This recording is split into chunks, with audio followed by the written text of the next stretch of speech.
Good morning students. இந்த கிளாஸில்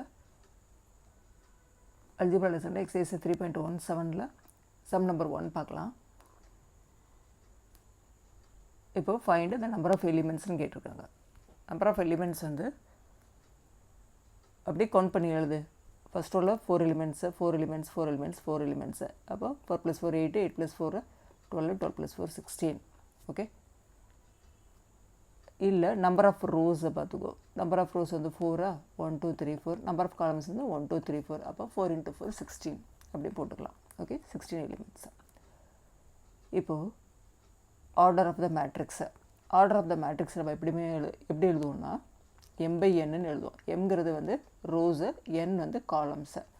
சரியா, இது வந்து ஸ்டாண்டர்ட் ஃபார்மு. இது இப்படி தான் நம்ம எழுத முடியும்.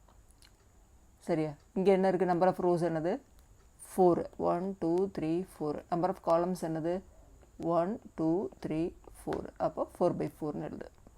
ஓகே, இப்போது என்னென்ன எலிமெண்ட்ஸு அப்படின்னு கேட்டிருக்காங்க. இப்போது A22 அப்படின்னு கேட்டால் செகண்ட் ரோ செகண்ட் காலம். சரியா, ஏன்னா ஏங்கிற மேட்ரிக்ஸில் IJ இதான் general form. ith row jth column. Okay, இப்போ A22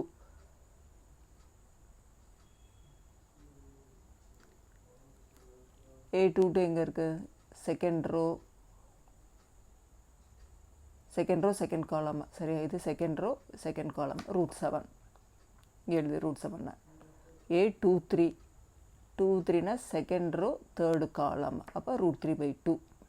ஓகே, இது அடுத்தது A24 செகண்ட் ரோ ஃபோர்த்து காலம். ஏன்னா இது இன்டர்செக்ட் பண்ணுற பாயிண்ட் என்ன? 5 எழுதுது. A34 தேர்ட் ரோ ஃபோர்த்து காலம். அப்போ 0. சரியா, இந்த பாயிண்ட் 0. ஃபோர்த் ரோ தேர்டு காலம் A43 4 3. அப்போ -11. சரியா, A44 ஃபோர்த் ரோ ஃபோர்த்து காலம் 1. இது ஃபுல்லாக எழுதி அவ்வளோதான். Thank you students.